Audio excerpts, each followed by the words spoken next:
So where we got up to last time was talking about communication and the different forms that we can communicate in. And I would love for you to talk a little bit to what styles of communication you resonate with and what has got you into your current line of work. And you might even want to explain a little bit about what you're doing for work. That's a really good question. It's like a loaded question because It's I loaded. feel like... Because for communication, we were just saying before, like for me, I look at communication in so many different ways. And it was interesting because it'll be interesting to hear Lauren's perspective on this as well and hear how we differentiate it. But for me, I think growing up, I probably valued verbal communication to some extent. Now that I'm older and I look back, I'm like, oh, that would have been something that I would have loved to have had, more verbal communication. And like in situations in the household of, I know we're kind of dubbing back into like growing up here as well, but it explains communication. In like, as we got a bit older, I feel like that was something that I probably would have needed, is the verbal style of it a little bit more.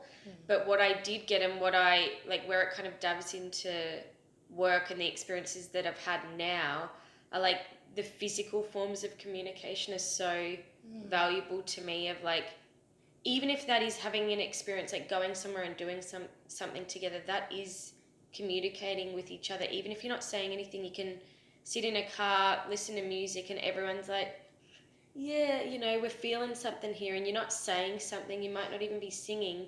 It's just I guess that could even be a feeling form of communication. Like, I'm not sure if that's kinesthetic or, you know, just being able to, that's more touch, isn't it? Kinesthetic, yeah. Yeah, but yeah, I've found for me communication's more intuitive. Like, as I've moved forward into life, it's like, oh, if I feel like I want to do something, just moving with that in a physical way, of like taking an action, taking a risk, if that makes any sense. It hasn't relied on a lot of like having to verbally say a heap. How would you define communication, just from what you've said then? What does communication mean to you, if you could sum it up from physical, verbal, kinesthetic? I think communication for me would be like an interaction, I guess. An interaction of people, animals, experiences. It's like, it's not, I think it's so easy, and this is where on the human side of it we get like communication, it's so easy to be like talking with each other. Do you know what I mean? I feel like that's where everyone would go right into like having a conversation, like, but that conversation looks different with a human, to a dog, to anything else like that you're going through in your life. Like, a lot of people can have conversations with themselves and not actually verbally say anything at all. So it's like, and we communicate simply by a look. I love you. Yeah, I love you. And verbal communication.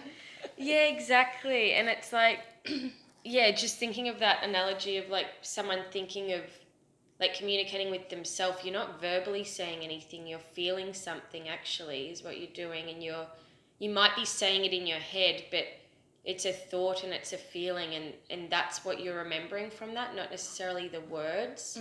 Do you know what I mean? So for me, like coming into now with the jobs that I've had, and I didn't really realize this until we had like a lot of the personal development journey that we've naturally gone through, like together, and then Josh and I, and then me separately as well, which is really cool. Like, that's something where I feel like I've understood a bit more of who I am and what I value and how I value different forms of communication. But I think now working with animals, it's probably more so like biased how I think about communication, because a lot of people, I guess, that are working with other people, communication is going to be verbal. You're going to need to talk to them to have a conversation. You're not just going to stand there and shake your head around and they're going to go and walk away. Like, you need to verbally say something. But because now I've moved in recently in the last 2 years of having my own business and working with a lot of animals and humans, it's like this nice integration between verbally communicating with the owners or the people, the human, and then this unspoken or non-verbal form of communication with animals that I think we could learn a lot from, and I know I certainly have learnt a lot from as well over the last few years of just simply talking to a dog doesn't get you the same results of just talking to a human. A human can logically go, yep, gotcha, I'm going to go work on that now, whereas a dog's just like, like, can you just explain what your business is? So you're talking a lot about working with animals. Is that a variety of animals, or is that just the dogs, which you're bringing up in your examples? Just so we get a little bit of a background of what the main focus is for your work. yeah. And what your passion is in that, because I know that there is a link cool. between the human and the animal. Mm-hmm. Yeah, so I guess I didn't really dove on like with work. So after leaving like high school, just bringing it back a little bit, after leaving high school, I very much always wanted to do like acting or performing and things that I guess are very outward expressions of communication now when I think about it. It is movement, really. That's what it is. That's what I looked at it like. And so I was always navigating to jobs like that, a lot of internships, fast-paced sort of jobs where I could physically do something. I could get out and speak to people or go and do something physical of, like, say one of the internships were a marketing and media one, so creating content, chatting to people, speaking on the phones, going out to events, stuff like that. And that was great. And then it hit this point where I feel like I was always just moving all the time. I had a million things going on, which I still love that because we love change. I love that variety of like, oh, what am I going to do today? This day I'm going to work in this place. This day I'm going to be over here, blah, blah, blah. And then it kind of got to a point where it's like, to do all this stuff and to have the freedom, which is what I ultimately wanted, the variety and the freedom.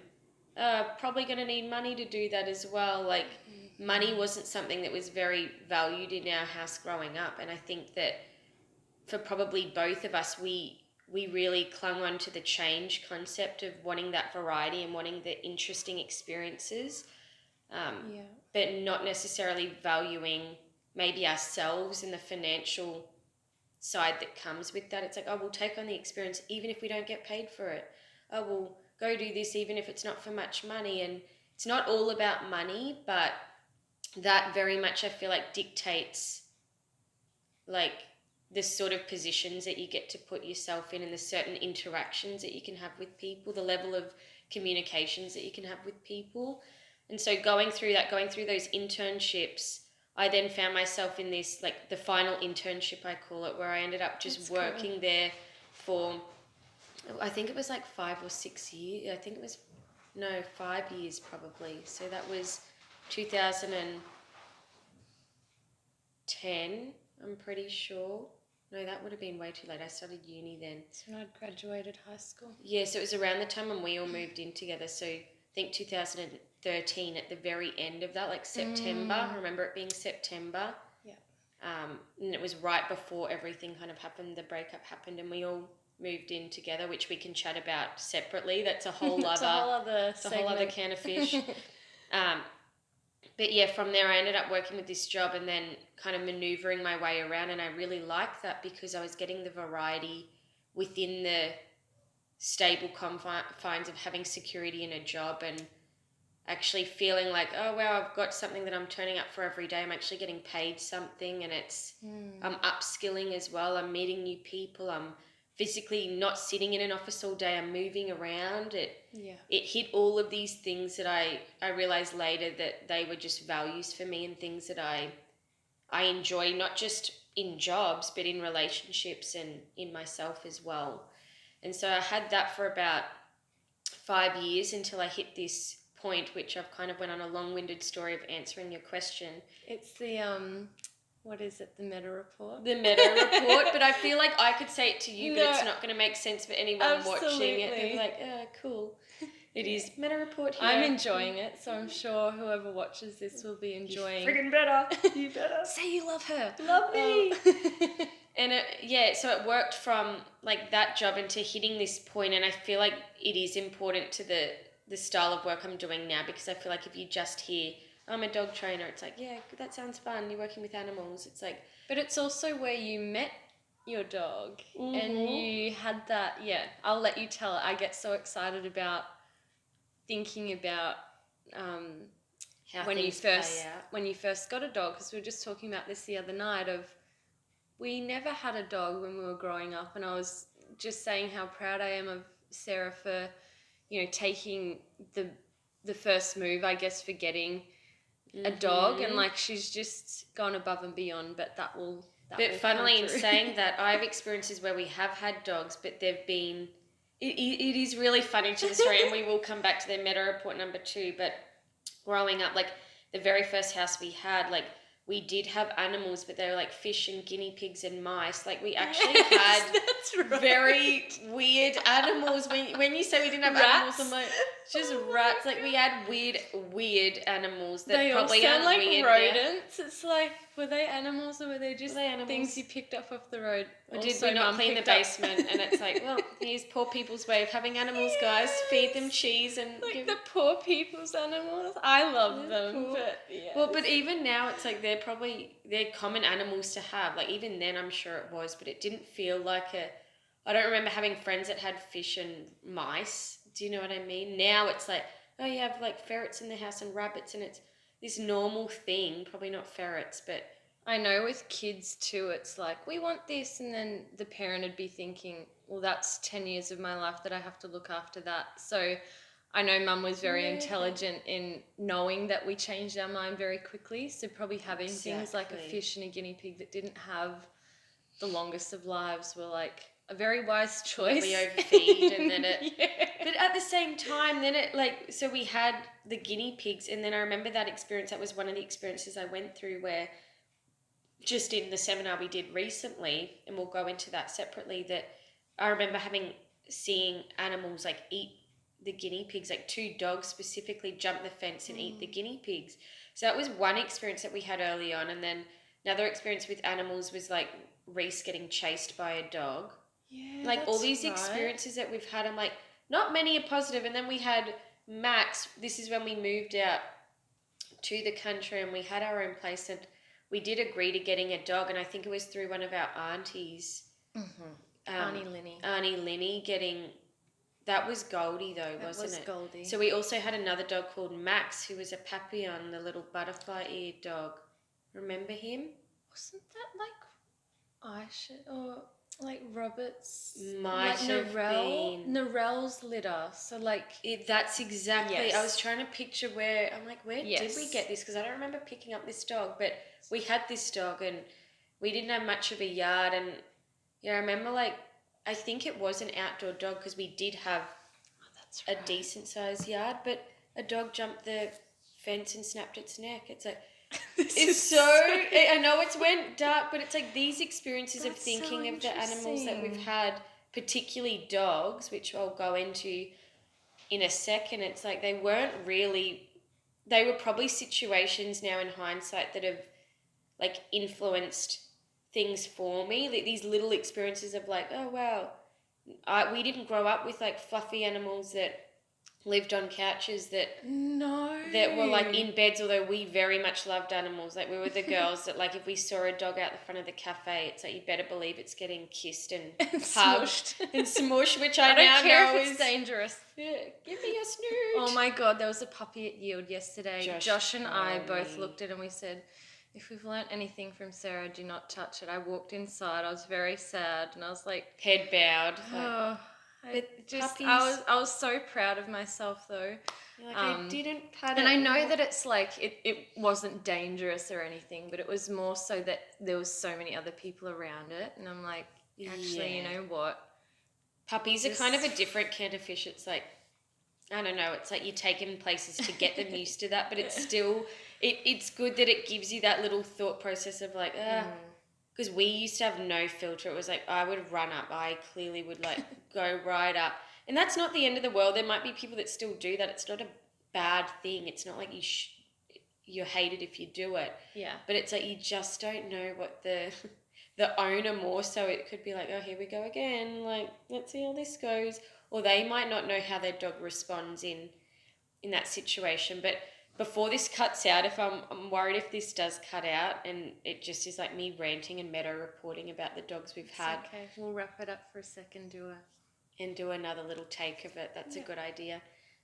All these little experiences I feel like must have had some influence into this particular last job that I had, the last internship, that was like working there for a period of time, and then we would volunteer at rescues and we would go to the RSPCA and just walk around and see the different dogs and stuff like that. Long story short, we ended up getting this litter of young German Shepherd puppies that were from a backyard breeder. And I won't go into that story now, but that was how I ended up getting Lush. He was the only boy in the litter. It was this weird situation of like, it was not at all how I would picture getting a dog. So Lushka's her beautiful German Shepherd.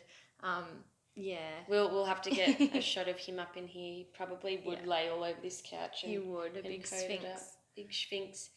Yeah, he's my German Shepherd, and he was really what influenced the next chapter of after the 5 years. I'm like, I just remember feeling restless and like wasn't getting the money that I wanted from there, wasn't getting the experiences anymore, wasn't getting challenged, and I felt like I was very much in a point of not knowing who I am, so I was getting shoved into different experiences. Plus I also had this dog of like, what am I felt like in that moment priorities changed of like, I just want to do stuff with the dogs and like go out and, you know, not be so office driven, which is where the job started tailoring to like, you've got to come in and you've got to sit down and you know, do this for a period of time. And I know that's what most people do for jobs, but with my background of the jobs that I had and the experiences that I had, it's like I associated that with like, it's the last thing I want to be doing. I'll do it for 2 days a week and then go and do something physical the other days, but 5 days a week for like 10 hours sometimes and longer sitting in there, like that just seemed like a nightmare, like not for a week, but for ongoing for years, if that makes sense. And so that ended up being where this transition came in of, and it happened over a period of time, but also very quickly where I wasn't happy for a period of time there. I was feeling restless and like I wanted to leave. And the beauty of that job is I learned a lot about personal development. I was very close with my boss and I could chat to her about these sort of feelings of not really feeling like I fit in there. It wasn't really the sort of job that, you know, of what it was when we started, of doing all these different things. It had morphed and changed. And she was open to that. Which is something that you value in other areas of your life. Definitely.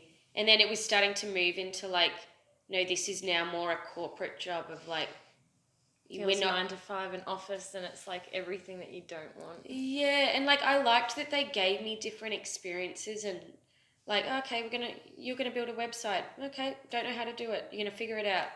Okay, cool. Like experiences like that I thrived off, and it got me really like upskilled in areas that I really am so valuable for now, where I'm like, I can't do something, I'm like, I'll figure it out. Like you get really resourceful really quickly, which is a skill to have, like completely. To not always have to be like, oh, I'm going to just pay someone to do it. It's like, well, let me learn about it now and figure out how I can get from here to there sort of thing. But with Jules, who was my boss at the time, I spoke to her and we chatted about this idea of me having my own business, because I had, by that point, Lush would have been, my Sheppy would have been like 2 maybe, or around then. I'll have to like get the age group. It kind of was all a blur in that period. It was very much, it was probably 2 to probably 3. And we'd gone through like a series of different training, and I just remember getting so excited to learn the training and to, you know, go, oh, I've just looked something up. I can't wait to get home and trial that out. It's like when you learn something about yoga and you see a video or someone write about something, you're like, oh, I haven't tried this yet. Like, this could be it.